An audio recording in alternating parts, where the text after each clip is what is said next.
The Lord says I should tell you that stop looking at your friends that you were together and that have gone ahead of you. That you keep being, sometimes you even dream based on you thinking, because it's your mind. The Lord says you keep thinking that you were with these friends, you keep thinking how you were, you keep dreaming your past. You see yourself that you were schooling in the past while you passed that level. Yes, it's because you keep thinking of those who have gone ahead of you and that you are marking the same spot. Because I'm looking at you in the realm of the spirit. 3 years today you are at the same spot. It's true. 3 years. You keep the truth is that it sounds like a joke. 1 year you say you will, but it kept 2 years. Then this is the 3rd year. This is November year. I want to break the spirit of delay in your life. Now, you know what I'm looking at? I'm looking at you in the spirit where you were like in a place and you were like walking under a man. That is, you were doing something that you were assisting a man. You were assisting somebody on somebody's issues. You were being accountable to somebody's issues. That is, I saw you where you were placed in a place. You were giving somebody records of some things. I was working as a cashier. As a cashier.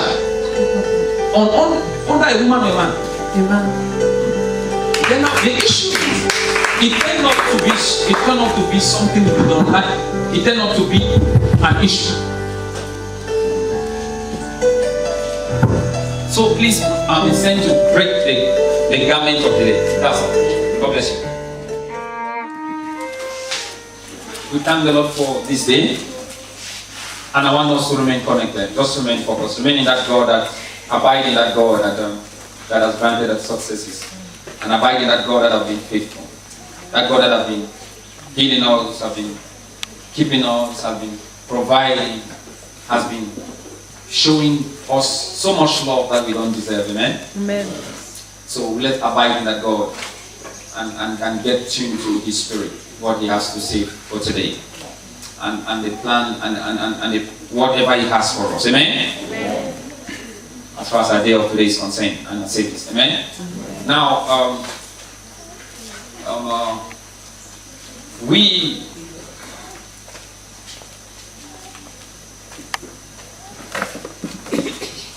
we have been on a series of the mind or the soul, and I remember I have been working mostly on. I've been touching the subject under this mind, under the soul or the mind. I began from the spirit. The spirit. I said man is a spirit. Man is not a soul. Man is not a body. I went to all that. I said then I touched the soul, and I'm still touching the soul, and we went to the change of mind. Amen. And we touched meditation, and we touched them briefly. So I would like us to I'm just trying to remind us of what we studied last week. We talked about the spirit, that the spirit is flawless. The spirit is flawless. The spirit is holy. The spirit is just like God. The spirit is complete. The spirit of man is complete. Amen? Amen. When it is born again, when it has accepted Christ, it is one with Christ. It is joint heir. The Spirit of God has everything. The Spirit of God is so rich, so blessed. It has everything. In fact, the Spirit of God is the Word of God. The Spirit of man, human spirit, is the Spirit of the human spirit. It's joined with Christ, with the Holy Spirit, meaning that they have become one. In other words, this human spirit is the Bible. It's complete and sealed. Amen? Amen. Then we began to talk about the soul. We began to talk about the soul. And we talk about the soul, and we handled the mind and says the mind needs to be renewed. Somebody say renewed. Renewed. The mind needs to be renewed. Somebody say renewed. Renewed. Yes, that is where, that's why we are even here. We are here because of our mind, or we are here because of our soul. Because, listen, when you receive the word of God, it goes to refresh your mind. It goes to, we said the mind is mostly, when you have the junks, or the garbages, that is garbage in, garbage out, all those things that that is easily in this world it's easily wrapped up in the mind. Just like if you wear your shoes well polished before you reach a place, if there is dust, you will see dust. Okay, then the fact that you polish your shoe today does not mean you should not polish it in the afternoon, does not mean you should not polish it even in the evening. Am I right? Because why? Or the next day? Because why? The shoes, dust will come on the shoes. Or the fact that you bathe today does not mean you should not bathe in the afternoon or evening or the next day. Amen? Why? Because definitely you will get dirty. So the mind has been programmed. The mind has been programmed for death. Amen? Because why? The mind is in this world. Somebody say the mind is in this world. The mind is in this world. Other word, your soul is still in this world. Somebody say it's still in this world. The only thing that has been delivered from this world is your spirit. It's been complete. It's been perfect. It is sealed. Nothing can come in. Nothing can go out. The good can't get out, and the bad can't get in. So it's complete. It's perfect. It's flawless. It's holy. It's just like God. Amen? Amen. So but your soul needs to be polished every time. Amen? Come on, say your soul needs to be polished every time. Needs to be polished. So talking about your soul, what am I talking about? I'm talking about your mind. Your mind. So we are here because we need the renewal of the mind. Even when you talk about deliverance, we talk about the deliverance from the mind. You cannot deliver your spirit. It is already delivered. The day you accept Christ, Jesus as your Lord and Savior, your spirit became born again. How did it become born again? It is belief. Listen to me. To become a child of God is very simple. It's what? Very simple. Huh? See, listen to me. If you have sinned, no matter the sin, you have killed, you have committed adultery, you have committed abortion, you have committed anything you have done, anything, think of anything. God told us, okay, it's simple. He said there is no more sacrifice for your sin. But there is belief that Jesus died for it. That's all. Now the Bible says, look at what happens. The moment you believe that Jesus died for the sins, you are believing in your heart. The Bible says you are made righteous automatically in your heart because not sacrifice, but because you believe in your heart. Number two, the Bible says it's not enough. The Bible says when you confess with your mouth, you are saved. You receive salvation. So you have to confess it. Amen? Amen. Now, that is not works. That is not work. That is grace. So the prayer is so simple. So a sinner will say, I believe God in my heart that He died for me and that He raised up. He says you believe in your heart that Jesus died for you, and you confess with your mouth that God raised up Jesus from the dead. You confess it with your mouth. The Bible says you are saved. That's not works. That's grace. Because works goes with sacrifice you need to do for your sins. Amen? Amen. So once you do that, your spirit is already born again. Your spirit is flawless. Your spirit is perfect. Your spirit is regenerated. Your spirit is regenerated. Your spirit man is flawless. Your spirit man is born again. Your spirit man, this is what they call the new birth. The rebirth. It's called the new birth or the rebirth. A brand new man. Amen? Amen. A man that never existed. That is your spirit. Not talking about your soul. Not talking about your mind. Amen? Amen. Okay. God bless us in Jesus' name. Amen. So we have succeeded to take it to that level. I would like us to continue from there because I don't want to waste time. Quickly. Now I want us to understand this. That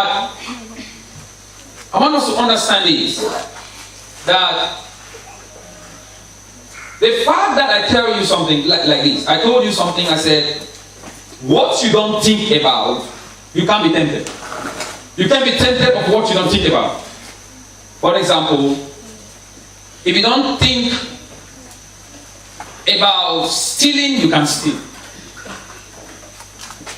If you don't think about somebody that has offended you, you can be angry. If you don't think about depression of anything that is in life that you are facing, you can be tempted in that area. If you don't think about your emotional pains, you can be tempted of it. But then there is something that happens. Now, listen. Somebody can say, okay, I'm not going to think of anything that will cause me to be tempted. I'm not going to think of my job that will depress me. I'm not going to think of somebody that has insulted me that will break me down. I'm not going to think of that dream last night that caused me depression. I'm not going to think of that loved one that hurts me and created disappointment in my life. So the tendency is, if you say you're not going to think of that thing that causes you pain, so that you'll not be tempted by what you think, and you say you're not going to think of it. Now, listen to me. At times, or all the times, you seemingly, if you look at this seemingly, you realize that if you don't think of those things will still come back strongly, because temptation is pressure put upon your flesh. It will come back strongly because you just decided not to think of that thing. You did not replace that thing by something else. Oh my God, I'm not getting it. Now, you did not replace your thoughts. You only decided not to think of that thing, but you did not replace it. Oh God. Now, I want you to do something to us. Now, say never. Never. Learn to replace your thoughts. Learn to replace your thoughts with positive things. With positive. Now, the reason why people are tempted to go back to what they say they will not think about is because they have not replaced their thoughts. Learn to replace your thoughts with constructive things, with positive things. Replace it.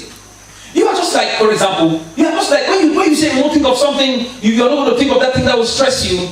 Then you be like that, you don't think of it again, and you're not thinking of any other thing. You are like somebody that is delivered and is clean, and I'm waiting for the demon to come again and feel you. Is somebody there what I'm talking about? You cannot say, I won't think of this boyfriend again. I will not think of this boyfriend again. I will not think of this boyfriend again. He's tempting me. I will not think of him. I will not think of papi. I will not think of papi.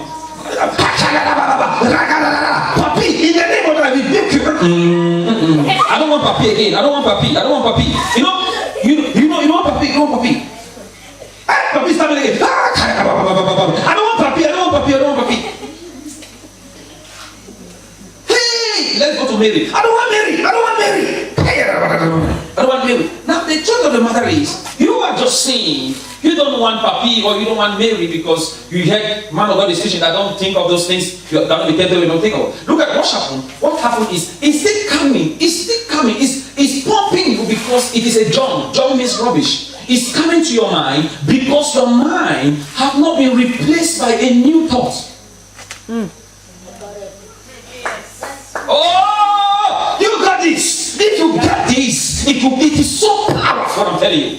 So reason why those thoughts keep coming to you, it is because it is waiting yet for a replacement. Say never. Learn to replace your thoughts. Learn to replace your thoughts. Replace it. Now, do you know why negative thoughts keep coming? Negative thoughts keep coming because you have not replaced it with something else. What do you expect? Is somebody getting this? This is so powerful, right? What do you expect? What you say you don't want to think of this thing because when you think of it, you'll be tempted. Then you just remain bland. Each time the thing comes, I rebuke it. Rebuke is not enough. The devil is not afraid of rebuke. When you rebuke the devil, he will go, really. He will go. He will come back. That's why you keep rebuking him.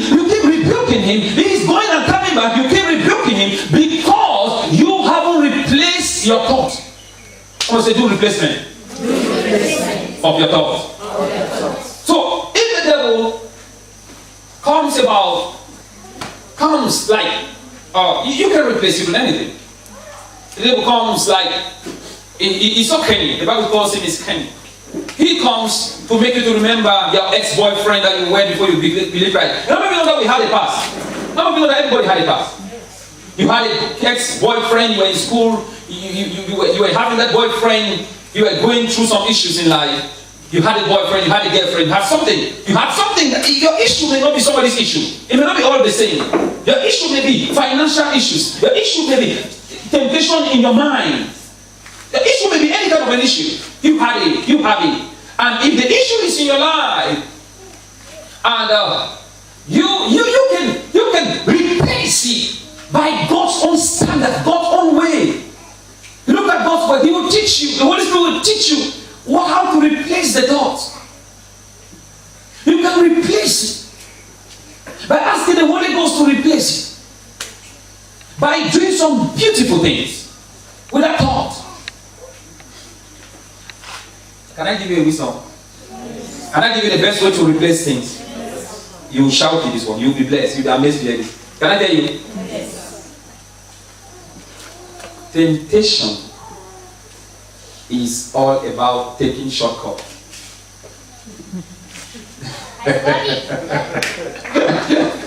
Can I explain again?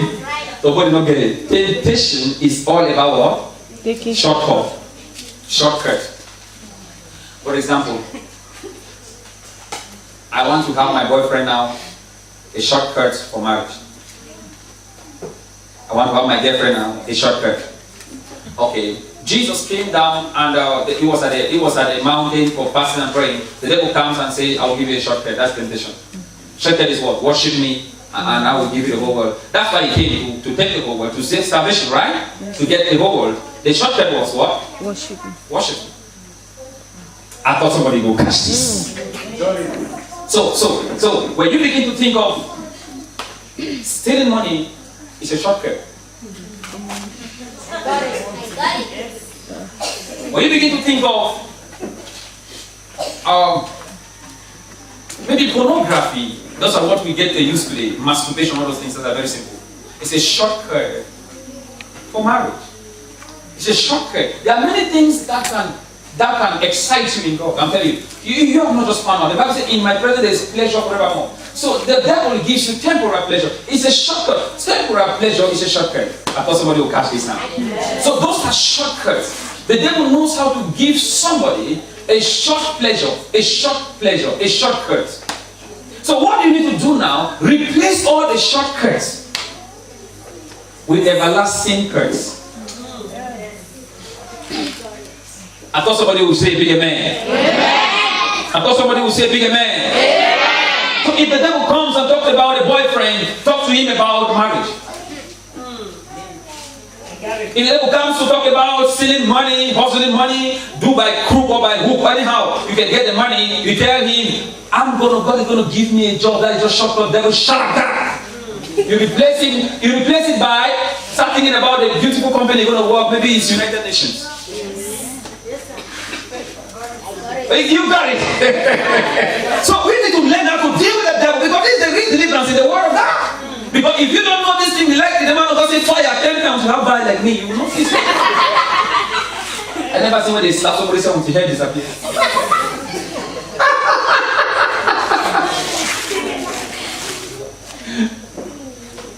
I saw somebody that went for deliverance, they took one bucket of anointing oil. The man was 60 years without marriage. So they said they needed deliverance on him. So they said they should bring buckets of oil. That the man's own deliverance will not be easy. To live 60 years without marriage. So we need to pour it. And you know what? They finished pouring it, the man went back and became worse, not even married. Why? Because he has an unregenerated mind. Oh, somebody shout hallelujah. Hallelujah. I don't know we are so blessed in this church. We are very blessed. I'm telling you, we are blessed. That's why if you miss church, you are at disadvantage. Because listen to me, that mind you think you just got blessed, you just got, if you receive the word of God today, you said it's all about it. You need to polish your shoe tomorrow. You need to bathe every time. You need to bathe. So the mind needs to be refreshed. Hallelujah. Amen. Okay, let me not overlap on this point. But then I wanted to lay that foundation so that I pick up from there. Amen? I beg you, what I want to share with you now is so exciting, you will enjoy it in Jesus' name. Amen. And after that, we shall get our deliverance very easily. Deliverance will become so easy. I don't like to stress in deliverance. I just want to do it very easily. Very, very, very, very clinical.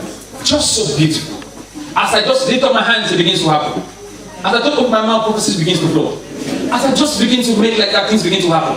Why? When you have come to the level where you have come to the consciousness of Christ, this is power.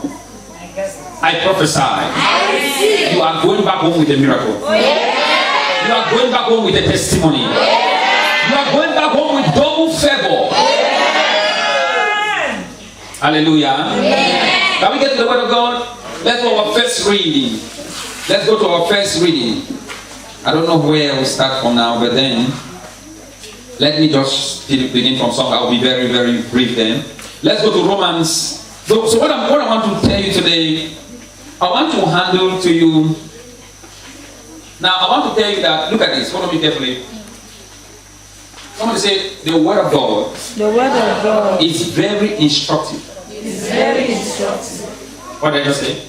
The word of God is very instructive. Say it again. The word of God is very instructive. Say it again. The word of God is very instructive. Very instructive. Very, very instructive. You don't even need to go to Bible school to know it. That is, you don't need to go to Bible school to know it. When you take the word of God, it will tell you what to do. And the Holy Spirit in you will help you to do what He tells you to do. It's very, very instructive. You don't need to even if you want to understand the word of God, you don't need to go and create, to go and look for maybe rules or procedures that I must obey, I must love, I must do. No, the word of God already tells you. It's very instructive. That is, the Holy Spirit tells you the instruction in God's word. It gives it to you. And I'll be giving you some instructions in God's word. And I'll be expecting you to do them. Will I be expecting you to do them? When I give you instruction, will I be expecting you to do them? Huh? I'll be expecting you to yield to the Spirit of God to help you to do it. What does it mean, yield? Yield to the Spirit means allow yourself for the Holy Spirit to what? Okay. Let's get to the word. Romans chapter 8, quickly. Let's rise up and read that quickly. Please, please, please. Romans chapter 8. God help me. Show us the scriptures. Verse 1. Romans chapter 8, verse 1. Quickly. I want us to read together. 1, 2, 3, go.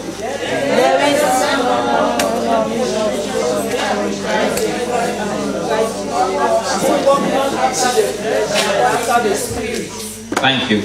There is therefore now no condemnation to them which are in Christ Jesus, who walk not after the flesh, but after the Spirit. Father, bless your word in Jesus' name. Be seated quickly. Now, listen to me carefully. Listen to me carefully. Many Christians have read this scripture, but they don't understand. They don't understand it. They may interpret it, but they don't still understand it yet. Now, the Bible says, therefore, there is therefore now no condemnation to them which are in Christ Jesus. Notice the word condemnation, and notice in Christ Jesus. He said, who walk not in the flesh. Notice the word, who walk not in the flesh, but after the Spirit. Now, what does it mean walking in the flesh? Walking in the flesh literally means walking in a carnal mind, operating under a carnal mind. Somebody following? Yes. Now, walking in the flesh means someone who functions, operates under a carnal mind. I'll explain that in the future. Then, what does it mean walking in the Spirit? It says there's no condemnation to you. We encourage us who walk not in after the carnal mind, but you walk on what? The Spirit. What does it mean walking in the Spirit? Walking in the Spirit, it actually means walking based on the consciousness of God. The consciousness of God. Somebody say, walking in the Spirit Walking in the Spirit is based on the consciousness of God. is based on the consciousness of God. It's based on you thinking about God all the time. Based on you thinking about God all the time. Now I tell people, look at this. I tell people, look at me, watch me somebody. I want to give you very, very beautiful things now. I tell many people that it is very, very easy to meditate. It's very what? Easy to meditate. It's very what? Easy to meditate. It's very easy to meditate God's word. Very, very easy. Can I explain? Now, listen to me. Meditation, look at this. Meditation is like this. When you think about your problem, it's called worries. Worries is the ability, or is the focus, is the serious focus on your problems. It's called worries. Because when you are so focused on your problem, you're busy looking at your sickness, you're busy looking at your situation, you're busy looking how you need a visa, you're busy looking at how you need a child, you're busy looking at how you need that success, you're busy looking how you need that marriage, how you need that favor, how you need that thing, that job. You're busy looking at it with focus. It is called worry. And when you are looking at it, you are thinking. So what is worry? You are thinking about your problem. That is meditation. You are meditating over your problem. So the way to meditate God's word is to switch from being worried to God. To God's word. You get what I'm saying? Nobody needs to be taught how to meditate God's word. You don't even need to be taught. Because the same way you are meditating on your problem or on your worries is the same way you meditate on God's word. Oh, Jesus. Oh, you just get up every day. The Lord is my light. Whom shall I fear? The Lord is my light. Psalm chapter 27. The Lord is my light. Whom shall I fear? When my enemies and my foes comes to eat up my flesh, they shall surely stumble. Because the Lord is with me. He is my light. Oh God, that man is my light. That God is my light. He is my salvation. He is my light and my salvation. Now, you are busy thinking about God's word. Before you know it, you'll be thinking of so many things about it. That is how you think about your problems too. Because before you, as you keep thinking of your problems, you will think of so many ways of your problems. So many issues in your problems. You will see all the holes, all the parts of that problem. And the problem will keep disturbing your heart. You can't sleep. That's how meditation is. When you meditate God's word, you can't sleep. Jeremiah said it was like a fire shut up in my bones. I don't know if somebody's getting it. Oh God. God is taking you to a place you've never been. And that's what I can tell you. So let's go back to the word. It says, there is therefore now no condemnation to those who are in Christ Jesus, who walk not after the carnal mind, but after the consciousness of God, or walking in the meditation of God's word. I'll prove it to you. Go to verse 6. See where it is. Verse 6 says, this is how he's explaining in verse 6 now. He says, for to be carnal minded, now he's explaining to you what it meant by the mind of the flesh. He says, the flesh. He said, those who walk not in what? He said, there's no condemnation to those who walk not after the flesh, right? Yes. And he's telling you in verse 6, he says, this walking in the flesh is a carnally minded. Say, never. Be free from a carnally mindedness. Be free from it. Desist from it. Depart from it. Hallelujah. He says, to be carnally minded is what? It's death. But to be spiritually minded, or to be what? To be God conscious. To think about God. Is spirit, is life and peace. It's like this. And it tells you in verse 7, it says, because the carnal mind is enemy in God to God. The carnal mind is an enemy to God. I'm going to say the carnal mind is an enemy to God. It's an enemy to God. So what are we learning here? We are learning about the soul. We are refreshing our soul right now. That's what we are doing. We are talking about the soul. I'm talking about the spirit right now. So in other words, the word of God is no longer for your spirit, because it's already your spirit is already the word of God. So the word of God is for your soul. Why? Why is the word of God for your soul?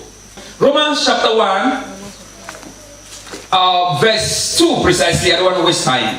It says, be not conformed to this world, but be ye transformed by what? How will you be transformed? He said, by the renewing of your mind, that ye may prove that which is good and acceptable and perfect will of God. He said, by how will you be transformed? What is transformation? The transformation in the Greek word comes from the word metamorphose. Transformation is metamorphose. What is metamorphose? What does it mean? Metamorphose means metamorphose comes from the biological word. It comes from a caterpillar that changed to a butterfly. A caterpillar that changed to what? A butterfly. It talks about metamorphose, a change of state. A change of what? State. That is to say, in your mind there is a caterpillar. In your mind there is a what? Caterpillar. What are the characteristics of a caterpillar?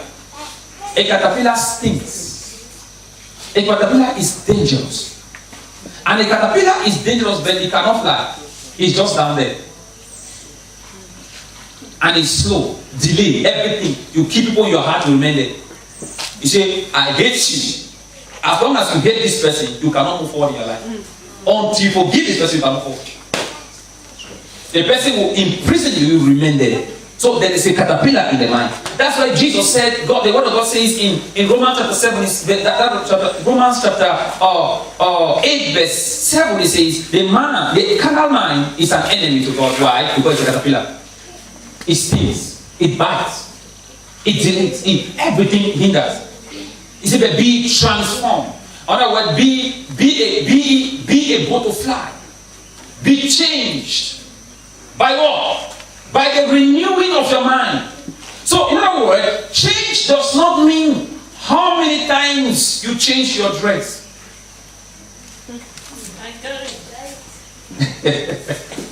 That men that can waste more than 6 dresses at the same day. And I put out they bathe until like mommy water. They drop begin to bathe, just be bathing. You know, most of the things is this. You bathe in the morning. You bathe before morning finishes. You bathe in the afternoon. Before afternoon want to end, you have bathed 6 times. You bathe in the evening more than 5 times. Hi! Are you smelling?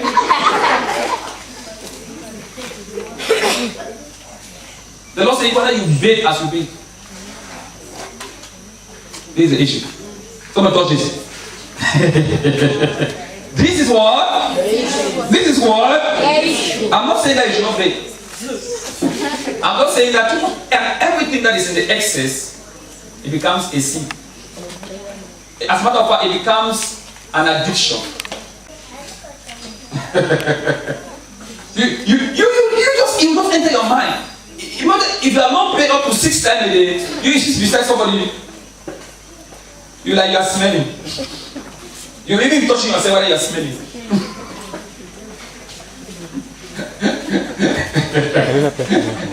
Is somebody getting this?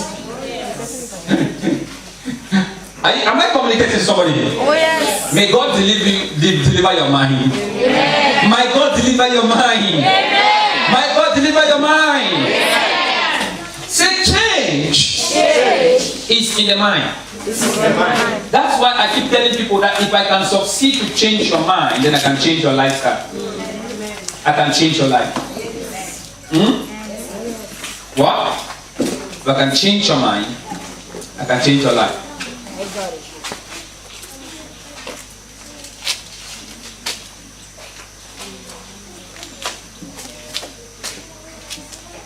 Are you getting something out of this?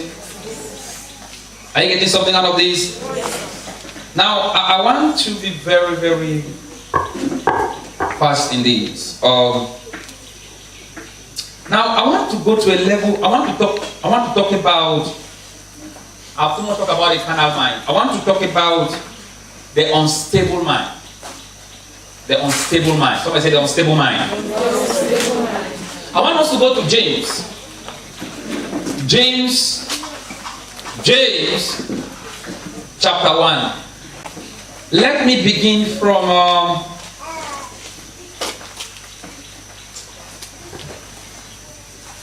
verse 2. James chapter 1, I begin from verse 2. He said, my brethren, count it all joy when he fall into diverse temptation. Notice that the Bible did not say when you are tempted. It said when you fall. So what does it mean fall? Now it means count it all joy when the acts have been committed. Am I the one that is saying it? No, the one that God is saying it. No. Before you get angry with me that I'm showing you something wrong, look at your Bible again. Sometimes, when I read this thing, I began to say, God, what are you saying? And listen to me, if you don't understand grace, you end up mixing the truth. Because you go and see somewhere where God is condemning a sinner, then you will see this one, then you don't know how to rightly divide it. You don't know what God is saying. That's why you need to know grace. You understand what I'm talking about?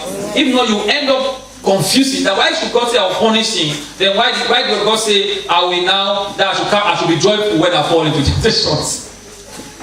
Hallelujah. Yeah. Now he says when you fall into sin, he says as a Christian, he's talking to a Christian, he's talking to a church. He said when you fall into a sin, you should count it all joy. The question is not to fall. The question is, why should I count it joy? Somebody say why. Why? Ask me why. Why? You are not yet asking. Ask it well. Why? Now, before you condemn me, you have to understand that God has a reason why he says count it joy when you fall into temptation. So the issue is not falling in temptation. That's why many religious Christians will think you are pulling people to go to sin because you say you fall into sin, nothing will happen. You should be joyful. You should be happy when you fornicate. I go and sin. Let 20 girls come when it happens. Thank you, Jesus. I should be joyful. All the men. Then you are stupid. In short, matter of fact, you are foolish. Now the issue is, it is not you counting. It's not a matter of falling into temptation. God is not looking at you falling into temptation. That's why he said, count it all joy when you fall into temptation. His concern is not about that. He wants to achieve something from this. He said, count it all joy when you fall into temptation. Question, why should I count it joy? Now go to the why. Let's look at it. He says, verse 3, he says, knowing this, that the trying of your faith works patience. Now look at it.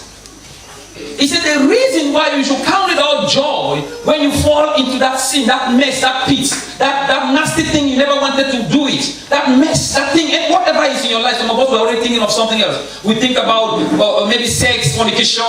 No, it can be also something, a relationship you cannot forgive yourself. You say, why did I get into this in the first place? A boy you cannot forgive, a girl that you cannot forgive, something that you find out, you ask yourself, why did I get here in the first place? He says, count it all joy when you fall into all these. Somebody can tell you, please bring 50,000, I want to multiply. You bring it and the person takes it and disappears. You say, well, why did that person get into this place? You get to not forgive yourself. He said, count it all joy when you are falling into this mess. He says, because reason, why should I count it all joy when I fall into this temptation, right? Can we answer it? He says, because it is the test of your faith. God is testing you, your faith, to see whether you trust in yourself or you trust in Him. Amen. Oh, Jesus. Because if you trust in yourself, you keep condemning yourself and say, why did I do it? Why did I not have this issue? Why did I err? Why did I fornicate? Why did I steal? Why did I get to this matter in the first place? Why did I even accept this boy in my life? This boy is wicked. Why did I accept this girl? You condemn yourself all the way because you are unbeliever. Because you didn't believe God. Is what you get I'm talking about? So the Lord says, when you test your faith, you fail. Why? He said, because instead of you looking up to God and saying, God, I fell because you want me to trust you, not in myself. Because I too much trust in myself. That's why I fall. I fell. So, in other words, falling into that temptation means God is saying, learn to trust in me than trusting in yourself. He's actually telling you that you can't do without me. Is somebody getting what I'm talking about? Yes. Have you ever seen somebody that says that I can do it all by myself? I don't need anybody that can help. I can do it all by myself. I can do it. I can do it all by myself. I can stay up on the top. I can stop smoking. I can stop drinking. I can stop telling lies. I can stop. Then the next moment you tell us, oh God, God says, you told lie because you trust me. You told lie because you trust in yourself rather than trusting in who? In me, in God. So it's a kind of joy when you fall into diverse temptations. It says, because, why? It says, why? It's because God wants you. He said, it is a test of your faith. And your faith is the test of your faith produce patience. What is patience? Patience is a prolonged faith. Prolonged faith. The ability to wait for a long time without complaining. Can I say it again? What is patience? Patience is faith, but it's a prolonged faith. The faith that God promised to give you a husband, you wait for it this year, you are not getting it. You wait for it next year, you are not getting it. Then you still not complain. You keep still waiting. God promised to give you a job or a child.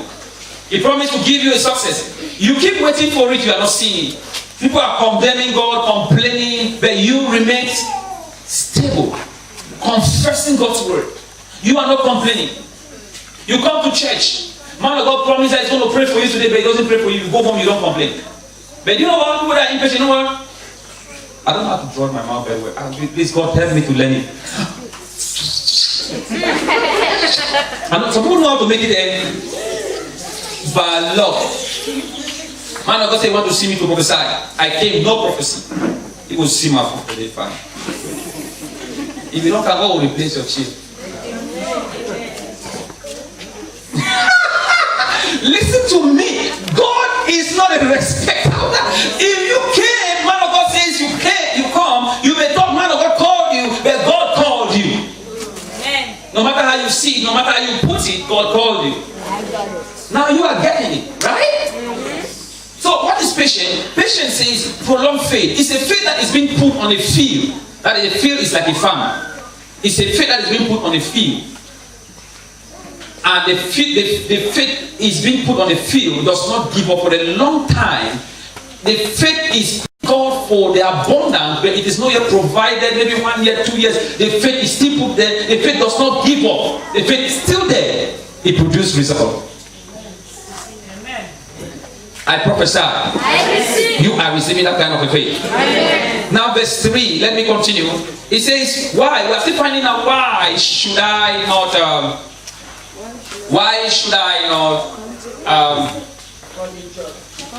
why should I rejoice when I fall into temptation? I must say why? Should I rejoice when I fall into mess? When I fall into shit? You know, a lot of Christians, look at it. I learned it many years ago not to be distracted. I asked the Lord many years ago, God used me to heal a lot of HIV patients, a lot of things. God used me mightily. Now, but then, before then, I asked the Lord, why was I not be able to do those things before then? The Holy Spirit told me, my son, not that you cannot do the miracle, not that you cannot raise dead, not that you cannot do anything, not that you cannot heal, you cannot do miracles. Is that I want you to first of all get my word first, so that you will believe my word. So that those miracles will not distract you from the real thing which is belief. He said, because many of your colleagues are being distracted because of prophecy, because of miracles, because of the signs and wonders. Then they don't have time to read my word and meditate and understand it. So to you, I want you to believe me for my word, not for the miracle. So that even when the miracles start coming, you have already believed. Did you get what I just said? Yes. It is so important when you get to understand these things. It says, knowing verse 3 says, knowing this, that the trying of your faith worketh patience. The trying of your faith worketh patience. The trying of your faith worketh patience. Now listen. What am I trying to say? The reason why God says you shouldn't worry. When you fall into temptation, you should instead rejoice. Because the tendency is, as I was trying to explain, the tendency is, those temptations, those mess, those shame, are just trying to distract you from what God is doing in your life. You are not getting what I'm talking about. Can I repeat again? Those temptations, those things you call mess in your life, those things you call shame in your life, those things you call that you have disgraced yourself, you have done it by like getting into things, they are just trying to make you to stop thinking of God and thinking of them. They are trying to make themselves important issues. I keep telling people, I was talking to somebody the other day, I said, I was talking to Mama, yes, I said, don't waste never you waste your peace on somebody's, on somebody else's drama, somebody's drama. Can I repeat again? I said, don't waste your peace. Don't waste your peace on somebody's drama. What somebody is doing out there should not waste your peace. Can I say it again? Don't waste your peace is so precious that you need to use it to save God with it and to save people around you. Then if you begin to use your peace on somebody that is in the gutter trying to break your heart, trying to give you pain, trying to give you nerves, you feel, you're feeling pains everywhere. You are wasting that peace. Switch your mind off from that distraction and focus on God. Amen? Amen. Listen to me. God really does not want us to think of the mess in our life. Am I talking to somebody? Yes. God does not really want us to think of those junks in our life, those garbages in our lives. God does not really want us to think of that thing that is making you to condemn yourself. God does not really want us to think. I say, please, I'm serious what I'm saying. I don't want to call it because some people may condemn me here. God does not want you to think of. I must say this now. Holy Spirit, like He helped me to say this with boldness. God does not want you to think about your boyfriend, how you had sex with him yesterday.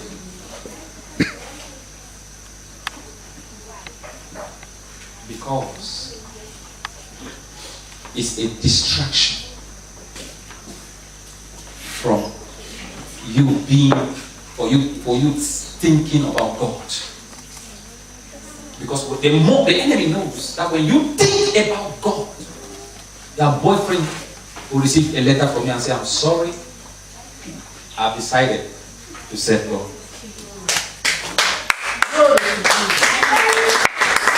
But listen, if you keep thinking about your mess, your shame, all that you find yourself, you can't change what you are just thinking about. Before you know it, you are into it again, and you are just condemned, and you feel you are nobody. You cannot even read. Look at it. You don't know that sin.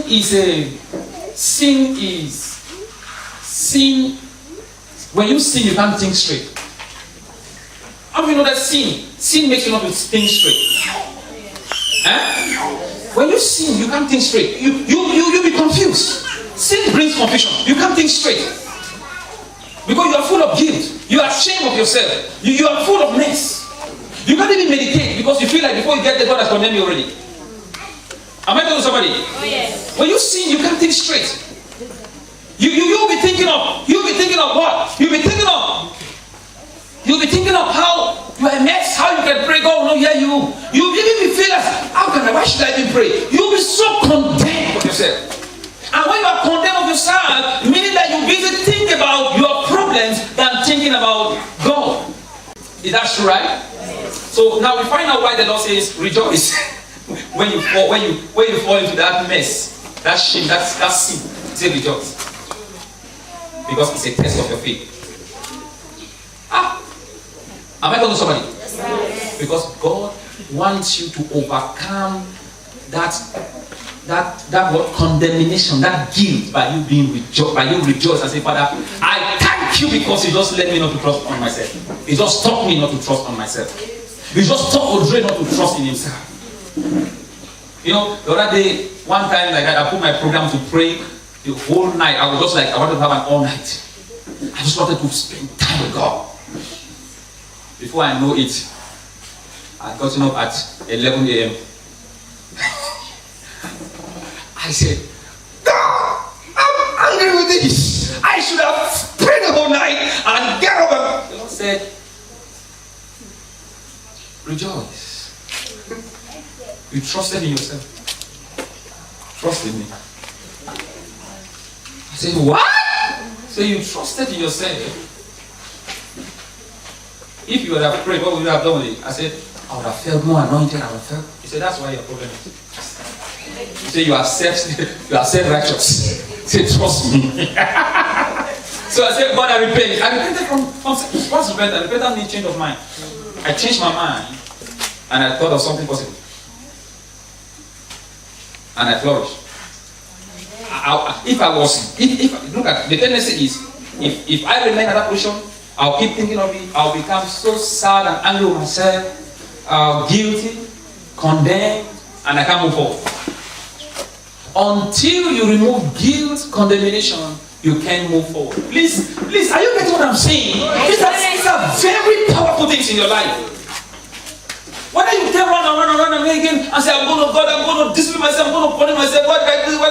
Whether you can run until you remove guilt and condemnation, you can't move forward. I'm telling you. So you better remove it. You better not think of it. But the tendency is, I realize man is really a rational being. Man is a what? A rational being. Man is a political being.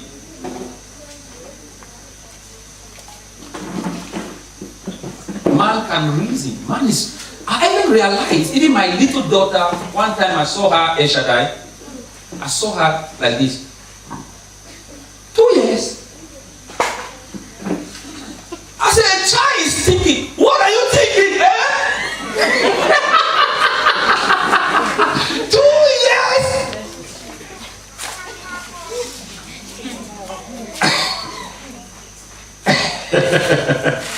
Then what about you? You think all. Think everything. You see that you know how to meditate. But you are thinking. So switch from your worries to God. That's all. Are you learning something already? Yes. Are you blessed? Yes. In fact, are you blessed? Yes. I want us to give God a glory. Okay. I don't know I'm going somewhere. I'm going somewhere so powerful. I'm going to a double-mindedness. That is double-minded. Double mind, right? I told you about unstable mind. That's what I want to say. It's unstable mind or double mind. Unstable mind is a double-minded person. So I'm on my way to a double mind. Okay, let's get there quickly. I was in verse 3. I said nothing. He said, knowing this, that's James chapter 1 verse 3. I said, knowing this, that the trying of your faith worketh patience. So God wants you to be patient with that issue in your life. Don't be patient. I know that you're still dealing with stealing. Please be patient. That's what I'm saying. I know that you are still dealing with, you are still struggling. You're struggling with these issues in your life. Maybe you want to. I know you want to quit from your boyfriend. You want to quit from that girlfriend. You want to quit from that relationship. You want to quit from this. But you want to quit. He says, be patient with the guilt in your life. Be patient with the condemnation in your life. Don't give room to it for it. Allow God produce the best in you by trusting Him, not on yourself. So, go to verse 4. Verse 4 says, but let patience have perfect. God calls patience now perfect. He says, let patience have a perfect work, that ye may be perfect and entirely wanting nothing. Oh my God, this is powerful. This is powerful.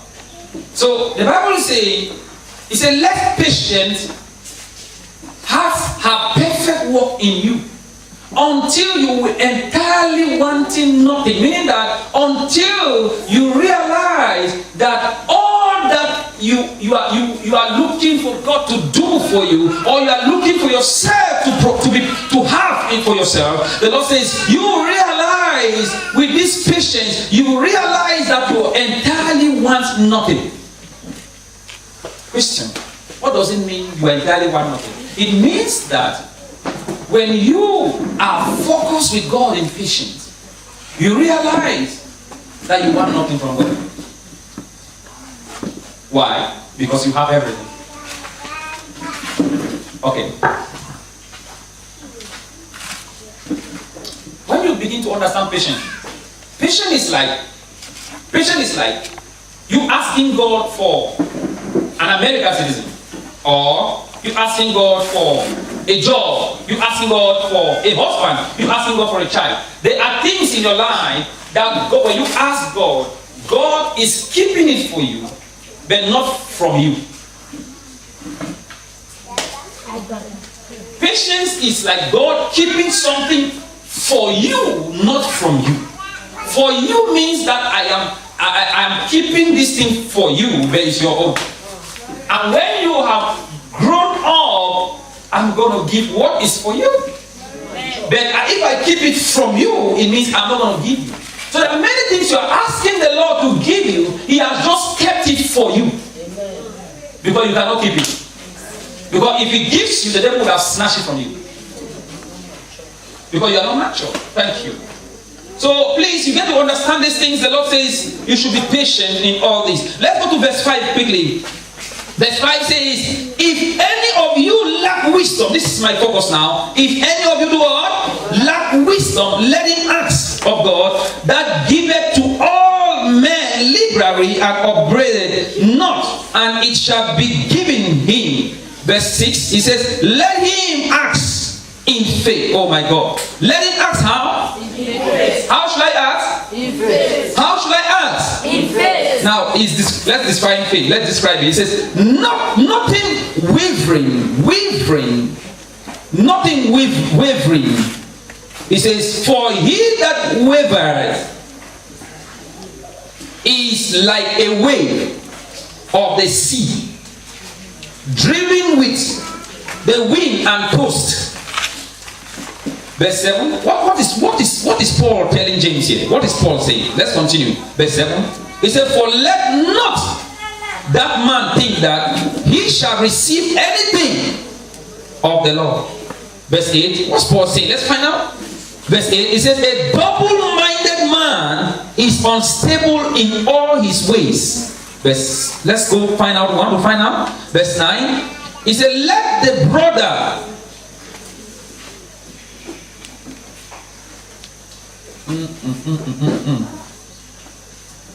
Let's go back to verse 7. He said, for let not that man that is unstable or double-minded think that he shall receive anything of the Lord. Are you getting that? Now,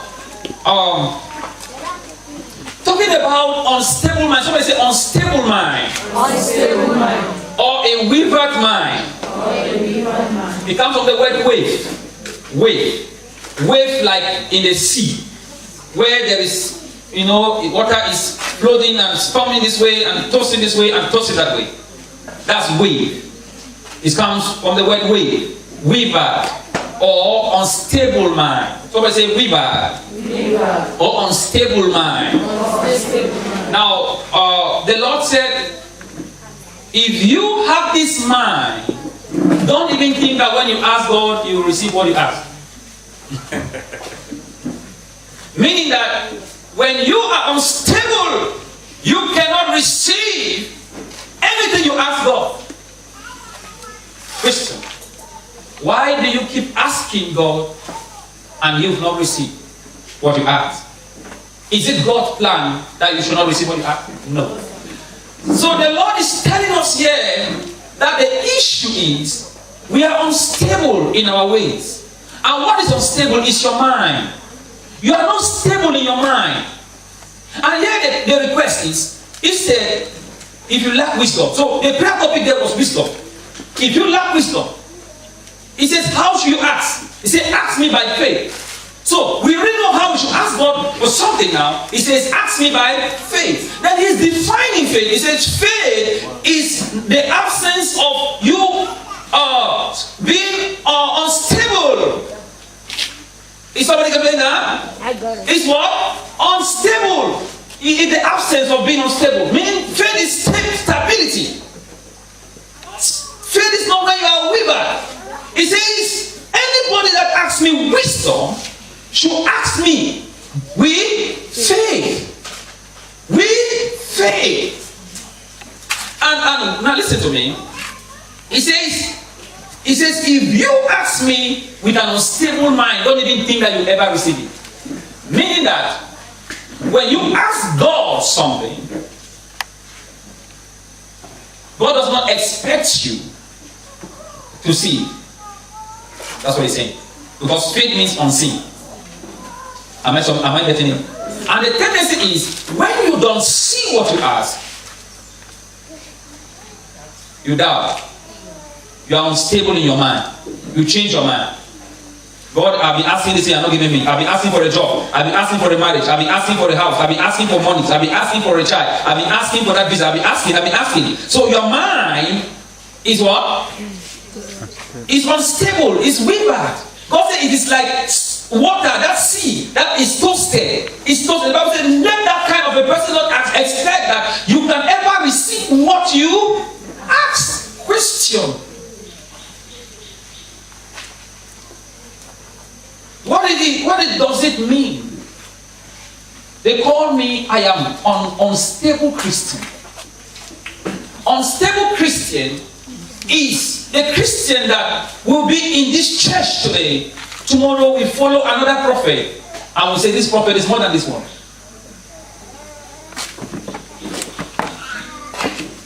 Do you get that? I got it. Are you getting that? I got it. Or today you say you are following this goal. Tomorrow you say you are following this one. God says, I don't love that kind of a Christian. I don't love that kind of a Christian. He said you are unstable in your mind. You are like a wind. You are like a sea. You are being toasted. You go this way. You come this way. You go this way. You think of this thing today. You think of this one today. You are just confused. They call it Babylon. Babylon means confusion by mixture. Confusion. You are just confused. You don't even know your focus. You can't hold on the truth of eternal life. Let's go to find out what it is. What am I trying to explain? Let's go back to who said something about this? Let's go to Romans. I'm sure Romans chapter 4 will help us. Let's go to Romans chapter 4 quickly. Somebody read with me verse 19 and verse 20. Take it gradually. Let me explain something to you. Amplified, or no, King James precisely. Romans chapter 4. Take it gradually with me. You're going to read verse 19 and verse 20. Let's go there and see what Abraham did. Romans chapter 4 verse 19. Romans chapter what? 4 verse 19. Somebody today, you are being delivered in your mind. Amen. Your mind is becoming stable than ever before. Amen. I'm telling you, your mind is becoming stable than ever before. Amen. Can I tell you something? Some of us, we are stable not because, remember the Bible did not say when you pray by faith you're going to receive it. He said no, when you pray by faith He says, if that man does not pray, he says, when you ask by faith. Not when you ask by faith, you are receiving. He says, and then he went further and says, if you are unstable, don't think you are going to receive it. It means the gap between you receiving it and you asking is faith. And it says, if you can't operate in that faith, see, listen, let me demonstrate something before we get there. See, listen, look at it. This is you. This is you. And this is what you are asking. Okay, somebody, 3 people come here. Please, 3 people come. Let me express something. Come quickly. Come quickly. First one. Come quickly. Stand here. Just stand where you are. This is you. Huh? You are asking this. God forbid. And this is faith. The distance between you and what you are asking is faith. When you come and embrace faith, faith makes you don't know how long this is coming. It may be now, it may be instant, it may be anytime. So, but faith that you have received, it gives you a lot of confidence that you are already seeing that you have received that you have not received. So, between you and this, between when you receive faith, between that faith and what you have to receive, the distance becomes small to you when you have faith. So you don't know how long you're going to receive this, but when you receive this, the Bible says you have already received that. I got it. So, but the issue is, when we pray, we say, when we pray, we say, God, give me. If we don't see those things, we quit. We quit because we didn't even pray with faith. Because if you pray with faith, you will have received faith. I know you see the answer. And so you would have not looked at the gap, the distance. So when you say, I'm quitting, I'm giving up, I'm stopping, this God is wicked, it's because you haven't got faith. You didn't even ask God with faith. He said, let that kind of person not think you're going to receive anything because you are unstable in all your ways. So let's go to Romans chapter 4, verse 19 and 20. Quickly. And not being weak in faith. And this is talking about Abraham not being weak in faith. Okay? And not being weak in faith, yes, he did not consider his own body. Now what does it mean consider? Consider means, if you consider, it means it's like unstable. You are unstable mind. Because consider has to do with the mind. You can't consider with your eyes. You consider with your mind. So if you are saying I'm considering, it means I'm thinking. Or it means I'm still not certain. It means uncertain. It means uncertain. It means unstable about the decision you want to take. There are many of you want to take decisions, but you are still considering, meaning that you are still thinking, or you are still considering, or you are unstable. You have not had a settled thought about what you want to take. Amen? Amen. So Abraham, being not weak in faith, he did not consider, meaning that he became stable in his mind. Can you continue? Already dead, since he was about 100 years old. So it means Abraham did not consider his body already dead, meaning that his body was dead. I prophesy. All those sicknesses in your life, you will not consider them. Yeah. All those weaknesses in your body, you will not consider. Yeah. All those shame in your life, you will not consider. Yeah. All what is happening to your life is trying to create a room for you to consider. Oh my God, this is powerful, right? Or the failure came so that you can consider. The pain came so that you can consider. Or when you consider it, it will have a grip in your life. Oh my God, this is powerful. So the Lord said, when you consider it, you are unstable. So Abraham was actually stable in his mind. That's what the Bible is saying. He considered not the death of his life and Sarah's womb. And those were realities. He considered them not. How many of you are still considering the issues in your life? When you consider an issue, it means that you don't look on God, you look on the issue. It means, when Abraham was not worried about it, Abraham was focused on God.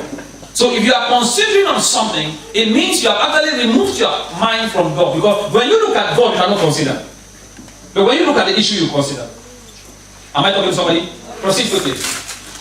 Let's find out about unstable mind with and the deadness of Sarah's womb. Yes, he did consider the deadness of Sarah's womb and himself. Verse 20. Verse 20. He did not waver at the promise of God through unbelief. You got it now. The same word we use, he did not waver. Now, waver we say is like wave. Or waver we say is unsettled. A wind that's been toasted like a sea. He did not waver. He did not what? Waver. He did not waver. He did not waver. Look at this. Look at this. I have seen so many doctor's reports in my life. So many, because I pray for people every day. There's no one result I've seen in my life that I have considered that God cannot heal. You know when you consider that God cannot heal, you look at it.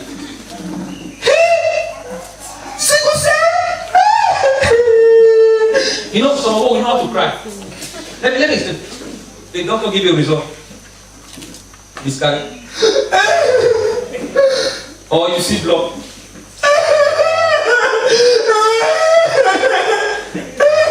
You just consider. You just consider. Look for your name. And you are only waiting to cry. You see that before you only look at it, your face is like looking cry. You look like mommy cry, or Papa cry. So you came like this. You are already prepared to cry. Then you really see where I saw a lady. She went to look for her result. She said cry before they call her. I said, no, your name is there. She was already ready to cry. You are already, the way you want to even look at it, you are already crying before you have to look at it. You are considering it. You are considering your matters. Now let me tell you to tell somebody today. If you don't consider your issues, it will never come and have a grip in your life. I say it will not grip your life. Yeah. Believe what I'm telling you, it will not grip your life. Yeah. It will not grip your life. Yeah. The truth of the matter is, I have seen so many results, as I was saying. I've seen HIV results. People have told me I cannot call names, I cannot, people trust in me, confide in me. I've seen HIV results. I've seen sickle cell. The other day, one of my daughters sent sickle cell. I was even praying with an Amawode. Oh, Jesus. It's not good to say it. How many of you ever seen a cow that they have killed a cow, the blood has remained on the ground, it's stick? That's what was coming after that. Sickle cell. I've seen things. And the truth of the matter is, some has been healed physically, and some has not been healed. But I refuse not to consider. Oh God, this is powerful. So it doesn't mean when it is healed I consider. It doesn't mean when it is healed I don't consider. I say, oh God, thank you. When it is not healed I consider. No, I don't consider. I don't waver. The Bible says when you waver, don't tell that person don't expect to get anything. So if you are here, you are wavering, meaning that you don't pray with faith, you don't have a stability in your mind, then you don't think you can get anything. So if you are here like right now, you can stand up and go outside. Amen? Amen. So if you are wavering, if you are unstable, the Lord says what? You will not get anything. You will not what? You will not what? You will not what? Please, are you true? Continue. He did not waver at the promise of God through unbelief. He did not waver at the promises of God against unbelief. Meaning that there was something that happened. Abraham was busy looking at the promise of God. This is a promise. God has promised us. That's the word of God. That's God. Now, and there were other things. Sarah's womb was there. His own body was there. He did not consider them. He did not actually waver at them. He did not become unstable with those things. But he focused on God, so he did not waver. And the Bible said he kept giving God glory for the promises of God. What God has said. How many of you, one day, every day of your life, you just spend time and begin to thank God and give him glory for his promises? Remember, a promise is still a promise. It's not a reality. If I promise you a job, have I given you a job? If I promise you a money, have I given you the money? It's still a promise. That man saw promise and he kept giving God glory. He thanked God for the promise. He thanked God for it. He gave God thanks. His mind was fixed to the promise. He didn't calculate God. He didn't calculate whether God will do it or God will not do it. He said, because God has said it, so shall it be. I prophesy. You, by faith, you receive the answers that God has said you receive. Amen. Yeah, amen is looking for that brother. Amen. You receive the testimonies in your life. Amen. You receive the freedom in your life. Amen. You receive the breakthrough in your marriage. Amen. You receive the breakthrough in your marriage. Amen. You receive the breakthrough in your marriage. Amen. Now, there is one more thing I want to just tell you, then I'll begin to pray. Just one more. About meditation. And I'm talking about still the mind. I want your mind to be occupied. I want to just read something to you very briefly. In 1 John chapter 1 John chapter 5 verse 20. I want to read. It says, and we know that the Son of God is come. We know it. We don't need to. That one is very important. We know it, that the Son of God is come and had given us an understanding. We know it. We know he has come and he has given us understanding. We know it.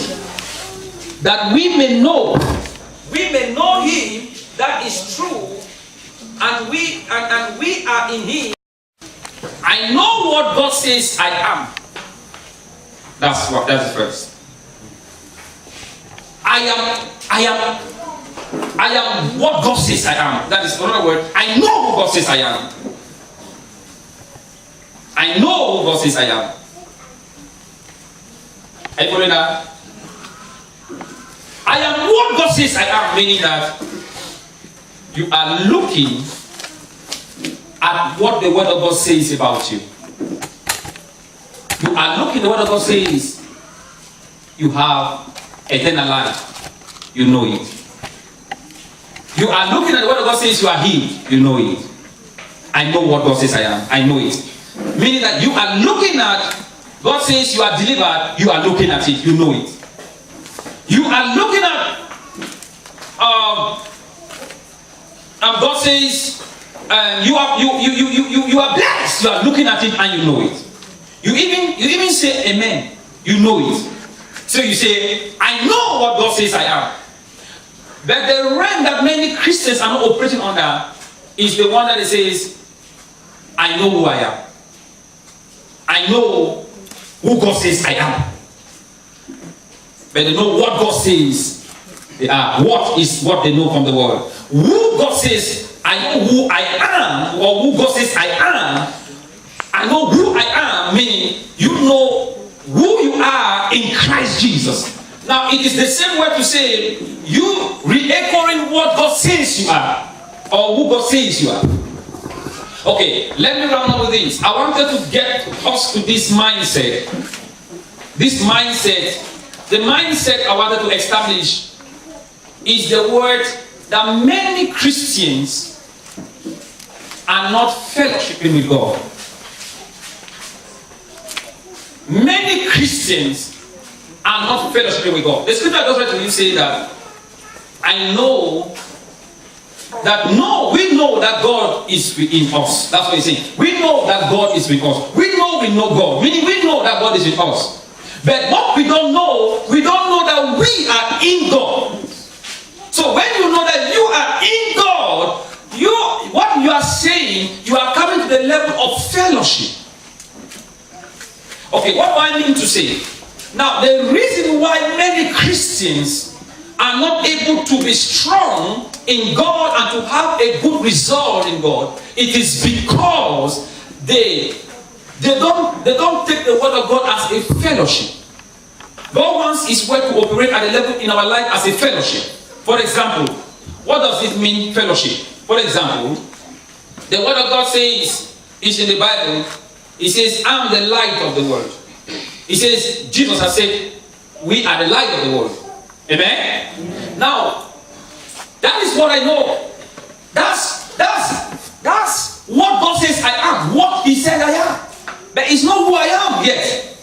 Until I enter into agreement of fellowship, then when I enter into fellowship, I'm able to say, I'm the light of the world.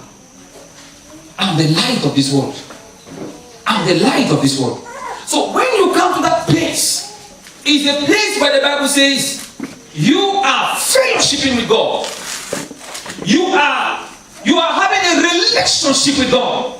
Saying what God says you are. That is, you confess it. You talk to yourself. The Bible tells us in the book of Ephesians chapter 5 from verse 18. It says, speaking to yourself. Speaking to yourself what God says you are. God says, I am the seed of Abraham. That's what he said. That's what he says I am. But I've not yet come to the level where I say that's who I am. So I need to say that. Because that is only God being in me. But me, I need to be in God. The Bible says, God is in you and you are in God. So how do you pray that? You need to say, I am the seed of Abraham. I am the seed of Abraham. I am the seed of Abraham. When you are saying that you are fellowshipping with God's word, you are experiencing God's word. You are having a relationship with God's word. So the devil will come. Let me tell you what the devil will do.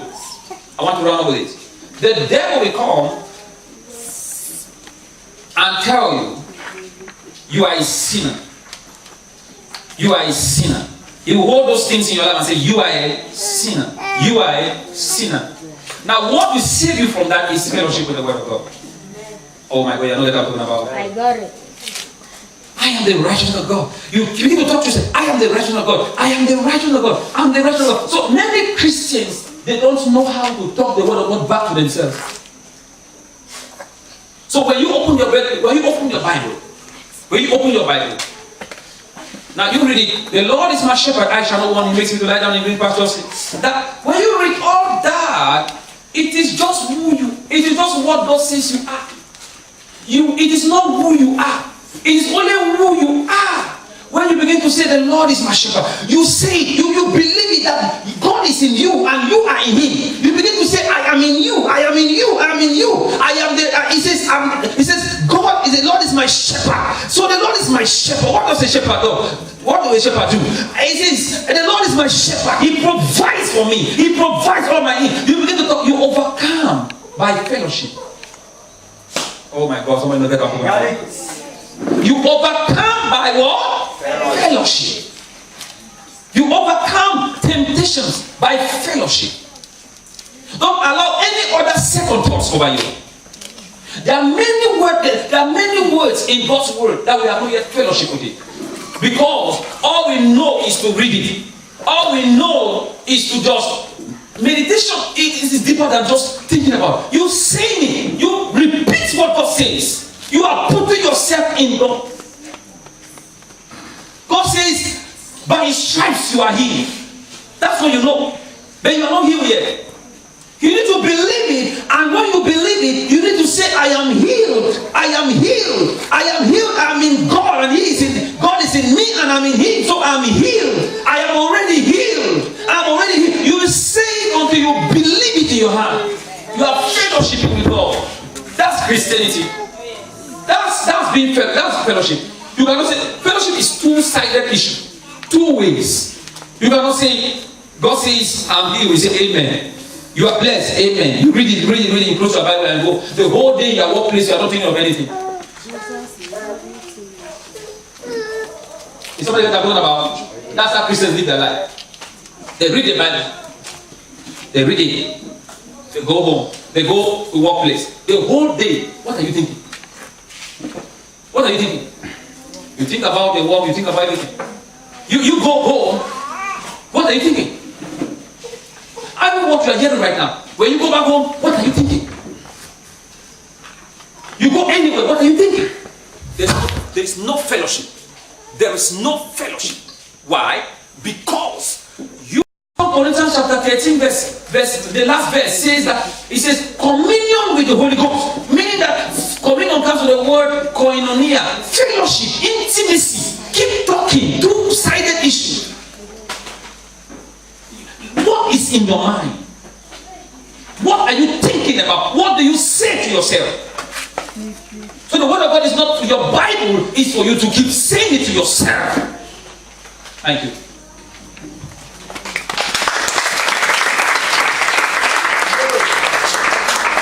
Did you get anything out of that? Are you blessed? Yes. Now you're going to talk to yourself now. Maybe rise.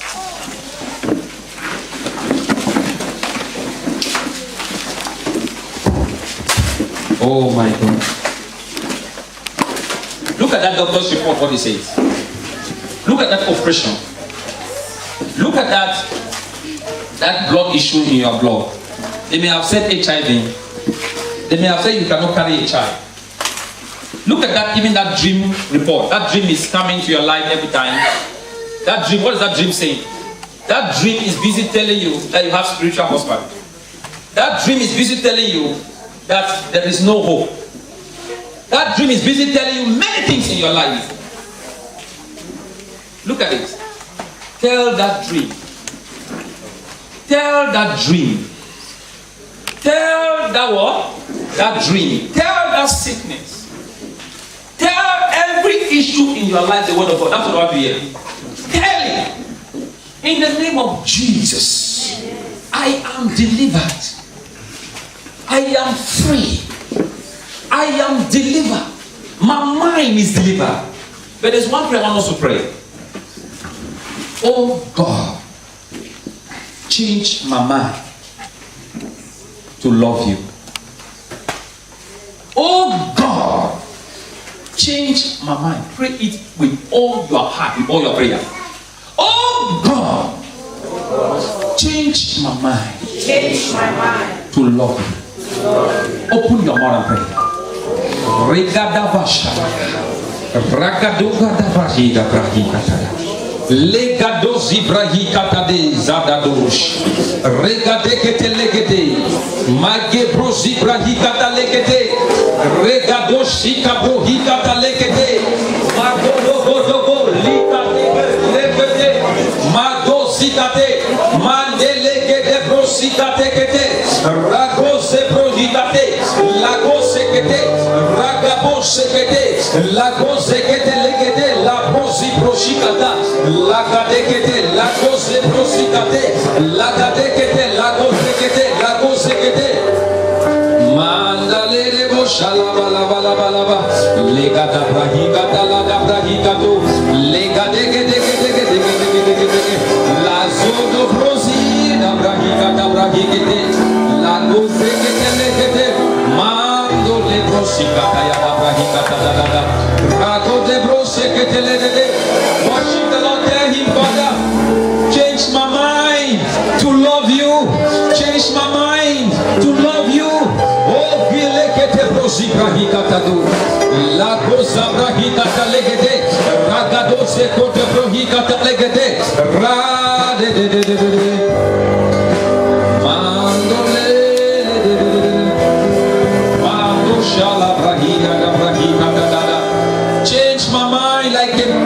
a caterpillar to a butterfly. Oh, let there be a transfiguration in my mind. A transfiguration in my mind. A change of state. Oh, that I can love you better. I can love you best. Oh, change my mind. Change my mind. Oh, Mandole de brusabade la brose de brosi de brusabade mandola que le bushala brahika da bro mando zabrahika da bro. Amen. Now listen to me. We heard that when you pray, what are you expecting as your answer of your prayer? When you pray, he says, you say, how should you pray? You say, pray with, ask God with what? Faith.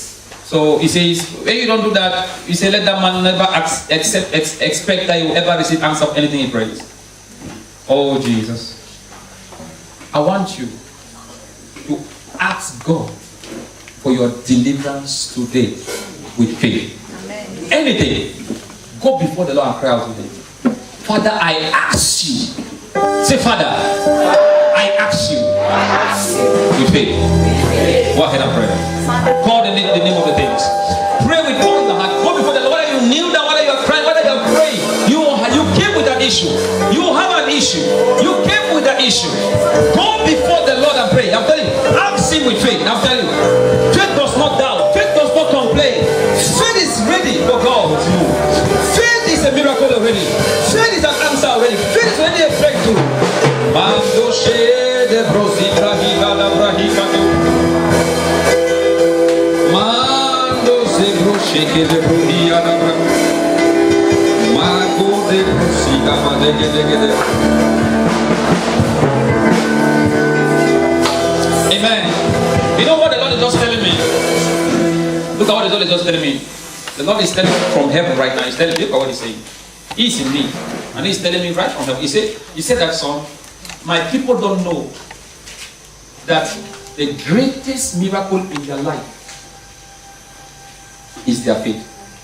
He said they don't know that the faith that they receive from me is more than a dead person from the dead. It's more than a job. It's more than a child. It's more than anything. Because it's a miracle to have faith. Oh. They don't know how to appreciate faith. Because it is a miracle to have faith. That's what God is telling me. So the Lord says, that's why they keep wanting to see. Because they don't know that, but I'm going to be communicating to my church. That's what he says. That is a miracle to have faith. Faith is a miracle. It's a great miracle. So I want us to pray that Father,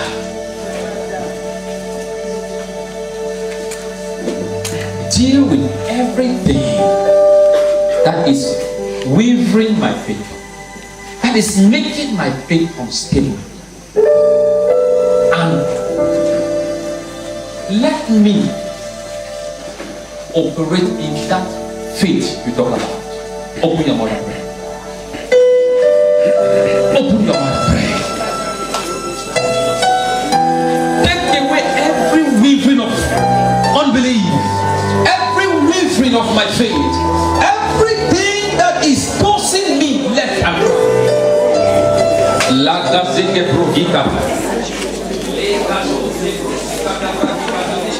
Mago prosi proshkete mandele de prosi proshkete mandale kede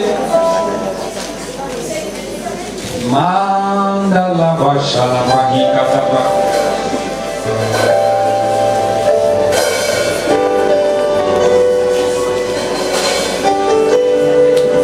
mandole kede prosi brahila da brahila da da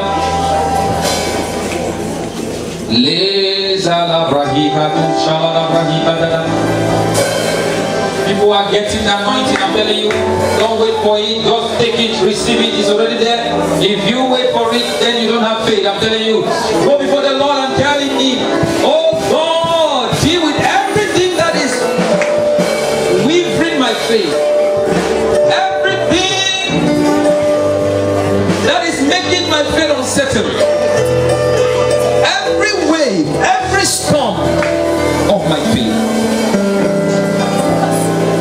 Put my faith in order, Lord. Mando chegado.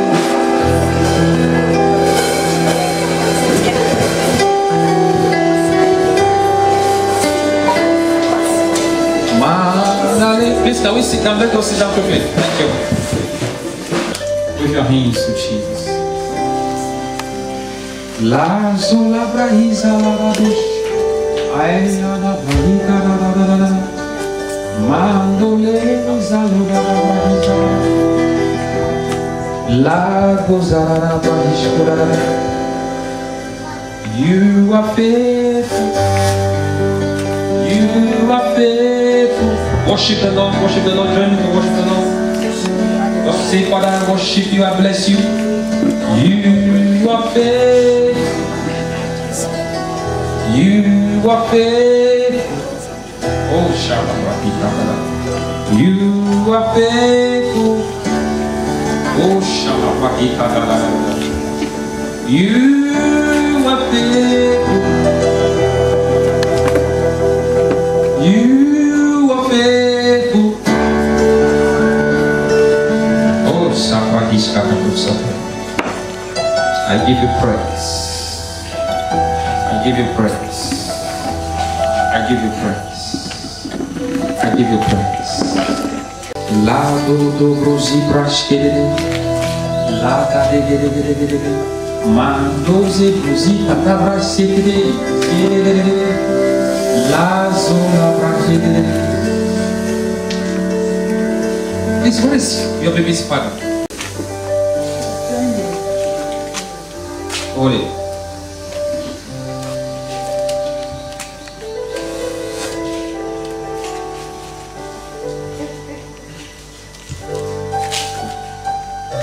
What you're saying, you should not say it. It's dangerous.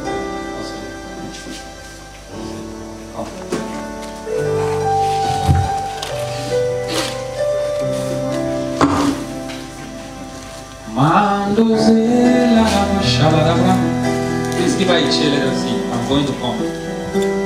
Our issue is not good to stay.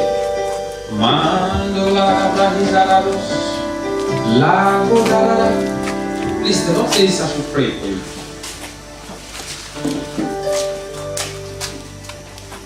You have been feeling this body weakness. The whole last month, you have been afflicted with body weakness and pains. And you have been realizing, you have been tirelessly, you cannot sleep, I've just seen you beating your skin. That is going this way. You don't know what is happening to you. And I'm looking at the realm of the spirit where somebody will dream something about you and tell you. Somebody dreaming something and tell you. Right? So I need to pray because I'm seeing tears. So many things have been planted against you that needs to be uprooted. So many things. But you can remember some few when you went with it in ignorance and they did something, but then you can be aware. Am I talking the truth? You can be aware. The Lord told me to deliver you from that. But what I want to pray for you right now is the fact that I'm seeing you by revelation that somebody has put you under the ground. I don't know how, but the person put you under the ground. And you begin to face pains all over your body because you are in your physical here, but when you are not here physically, you are spiritually somewhere and they are tied you somewhere that doing something to you. That's what I'm seeing in the spirit. We don't talk so much. No, this is not because talk so. This one is what is happening now. Because I'm looking at where they have tied you. I'm looking at even this place. I'm seeing pains. Yes, I usually have pains. Not even usually. That is, I'm talking about where when you sleep in the night, you feel that you are leaving your body. You are going somewhere. And because of this, things will not move well. Job, your life. Even there is a woman I'm looking at where it's not moving well. There's a woman, it's not moving well. Your life, the enemy has attacked it. Yes. We get to pray. Mama. Do you have this, what they put people's face when they die? Like a badge Yes, Papa. in your house? Yes, Papa. You have it? Yes, Papa. I want to remove a badge I just saw. What is your son? Your grandson? It's in the house. It's in the house. The identity card in my hand. I rebuke the spirit of death. I saw you wearing somebody's face that have died. Right now, my death caller, the son is dead in the Buvary. They called me to that 4 a.m. in the morning. I said I will not go until I come to the church. Before tomorrow, I will go to the Buvary.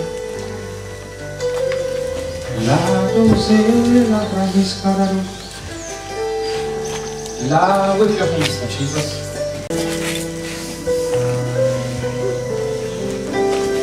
Which exam you want to take?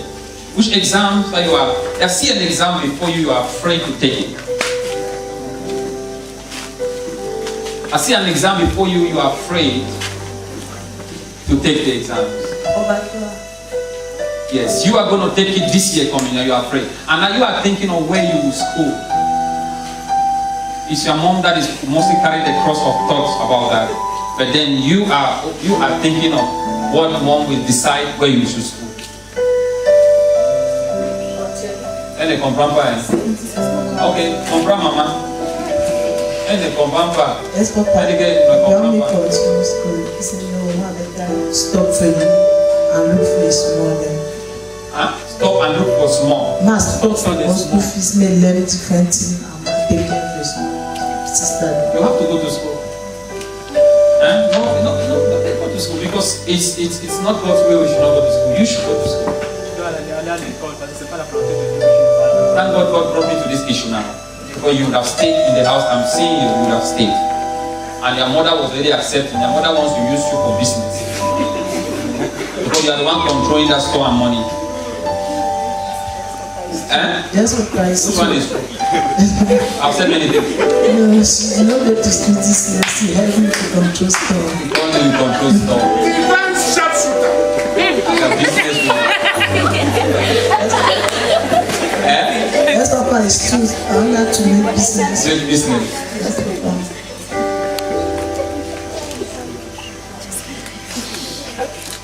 You are a good girl. You are very good girl. I'm seeing you hiding money to show, to surprise your mother that this money I've kept. Papa, tu peux garder de l'argent et surprendre maman avec eux parce que l'argent que j'ai gardé. Don't tell Anna to yet. Don't tell. It's true.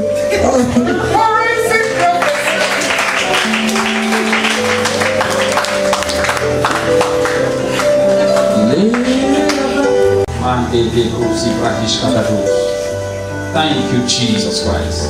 Please get to pray for your brother. Remember that there was a time ago that a brother was poisoned. Somebody was poisoned. Somebody died. It has been very long. But Papa, for my elder brother, he told me He told you. that he once had the smash poison. Smash poison. Yes, that's one. I spoke of two things at the same time. The first one was somebody died ago in your house. Not just sleep in the house and die, but somebody died. It looked like a brother. My mother gave birth to the baby girl. Again, yes? That's the last born. Yes. She died. She died. Then it's in the realm of the spirit. Look at it. Let me be later area. Now, what is happening is, I I'm seeing a poison. They want to poison your brother. This is witchcraft. They want to poison your brother, suffering of, in a kind of a way, suffering of a leg, suffering of a leg, suffering of a leg. Keep suffering, keep reoccurring until it affects life. So the Lord says, use it and put it in prayers. And I'm looking at your mom about to go for checkup. About to go for checkup. About to go for checkup. Jesus loves you. Thank you, Jesus. Thank you. In the name of Jesus. In the name of Jesus. In the name of Jesus. In the name of Jesus. Bring it. Respect that. Out. In the name of Jesus. In the name of Jesus. Loose. Out. In the name of Jesus. Jesus. The mighty name of Jesus Christ.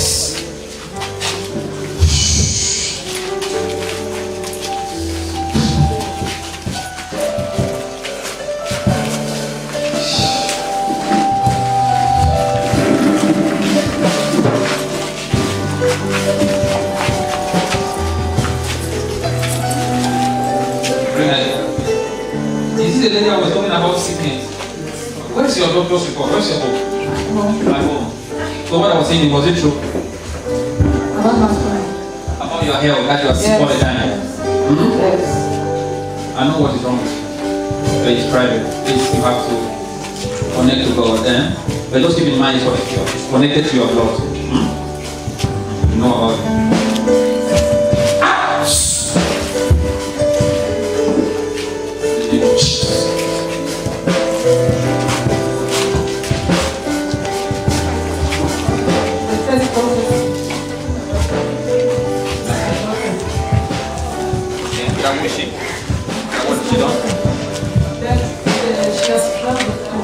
It was hard before she traveled, and now the documents are not out. The documents are not out. Yes. So can I prophesy to her? Yes.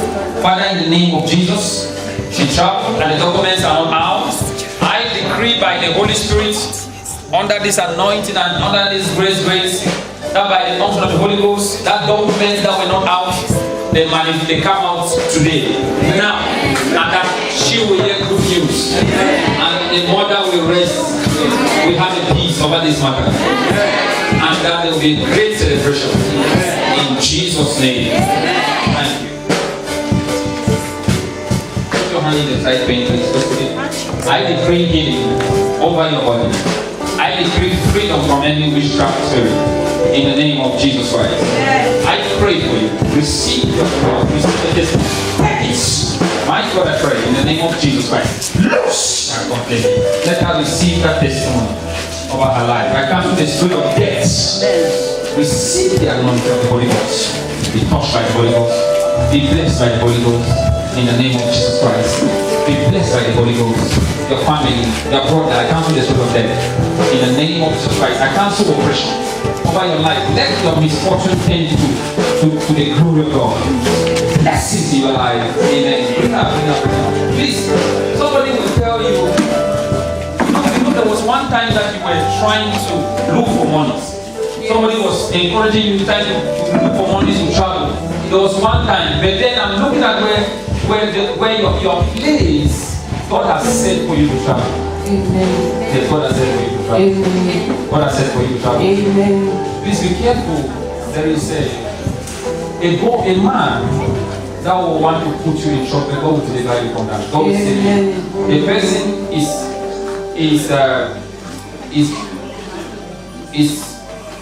how can I put this in? The person is having a problem. You have a problem with police and that way. In Jesus' name. Loose in Jesus' name. Receive that healing in Jesus' name. Loose in Jesus' name. In Jesus' name.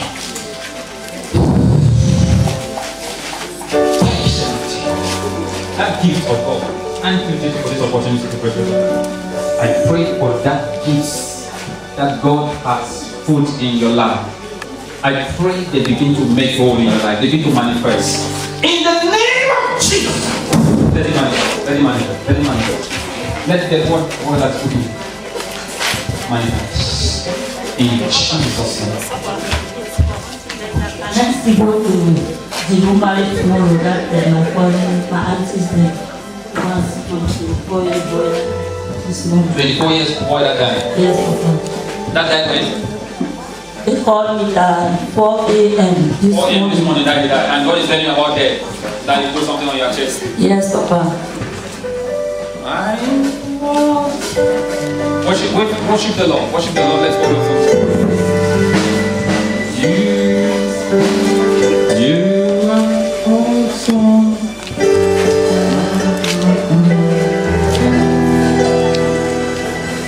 Yes, you have to go. Thank you, Papa. Amen. Let me bless you. Jesus, you are blessed. Father, God that is confirming you going as a general. Put your hands to Jesus. Just give him God the praise.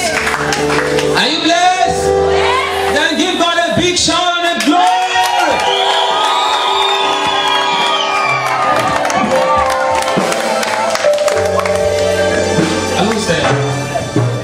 God is using a woman, respect her, love her, care for her. God is using a woman to turn the story around. He has sent the woman. Yes, he has sent the woman. The woman is really connected to you. Yes, she's really connected to you. The woman is really connected to you. Yes, the woman, I don't know how, but the woman is blessed to bless you. She has traveled. She has traveled already. Where? To Kumba. I'm seeing that. If you are living, it's because of her. Because there is nothing in her I'm seeing this, but she is the one giving. Put your hands to Jesus Christ.